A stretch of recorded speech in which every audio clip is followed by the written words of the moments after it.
I'm Daniel Zengel with PRP Labs here with Don Lipscomb, and we're going to be discussing a study that used platelet-rich plasma to treat erectile dysfunction and another disease called Peyronie's disease.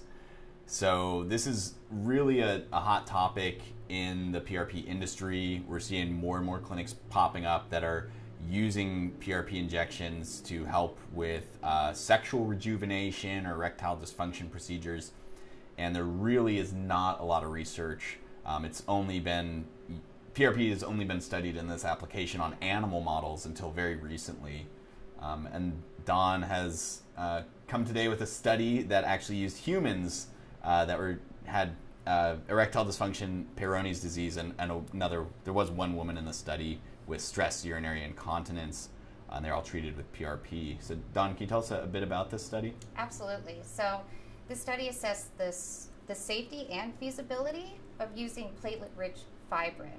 Right. So this does have platelet-rich plasma in it, but it's just activated in a slightly different way, and we'll get to that as the study progresses. Right.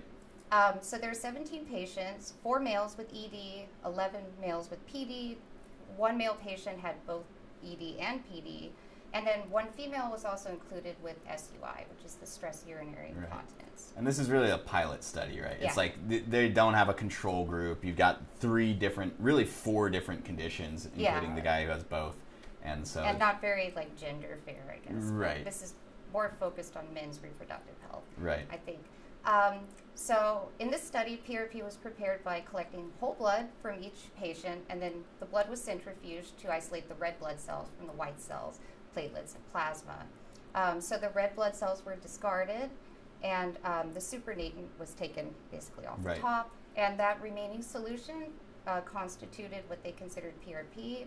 Mm-hmm. Unfortunately, they don't go into a great detail about what further processing They did okay in this study, I think, as far as discussing their protocols, because as we've seen a lot of these studies, they just say they use PRP. They don't really talk about how they made it. What is PRP? Yeah. So in this study, they at least say, it's an 18 milliliter blood draw.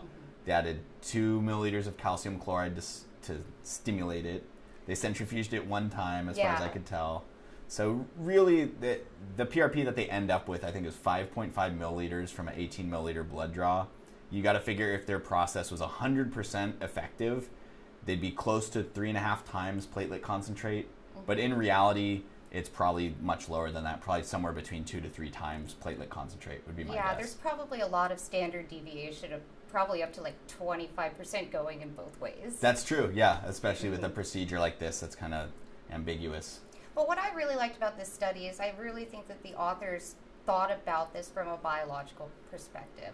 So the PRP solution was mixed with 10% calcium chloride, and this was to activate the platelets prior to injection. So the hypothesis is that this activation step will allow for better retention of the PRP solution at the injection site, because this activation initiates the clotting cascade, and so this produces a supportive fibrin mixture in the PRP solution that captures these platelets that actually are secreting the growth factors. And it also prevents the PRP from washing out of the target area. Right, yeah.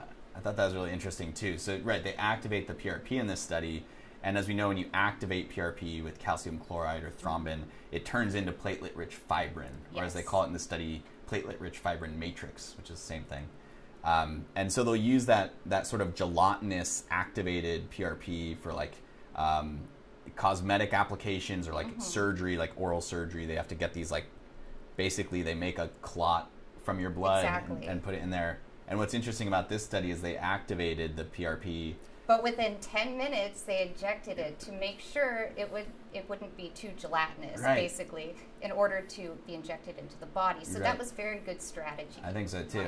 Yeah, that's the first time we've seen that in a study where they activated the PRP and then within 10 minutes injected it. So it's still not clotted yet, but I think the assumption is that it would then continue to clot once it's been injected. Exactly. It's still fluid enough to be injected. However, this cascade has already started. So by the time that it gets sort of settled in and would have had time to wash off because of high hydrostolic pressure, something going on, then this is basically prevented because it's formed that gel solution in the body. So an average of 21 injections were performed on each patient. I think that depending on the disorder, they may have received more or less, but this is just on average. And importantly, no complications were reported. Yeah.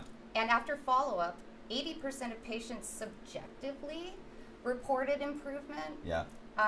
However, what's really cool is that the objective functional assessment test showed that the PRP treatment was as effective as invasive procedures, like nerve sparring prostatectomy, which doesn't sound fun. It's an actual surgery, right? And that's an alternative treatment that would be commonly sought by these patients with erectile dysfunction. Exactly. And we're seeing, and the follow-up for the study was 15.5 months later. Exactly. So that means that this is a long-term solution. Right. And if it's at least as good as invasive surgery, it seems like it's something that's worth trying and certainly valid to be researched further. And interestingly, it's good that they included this one female patient because she actually experienced a 50% objective improvement, meaning like 50% reduction in bladder leakages, basically. She had stress urinary incontinence. Yeah. And so, I mean, that's pretty promising too.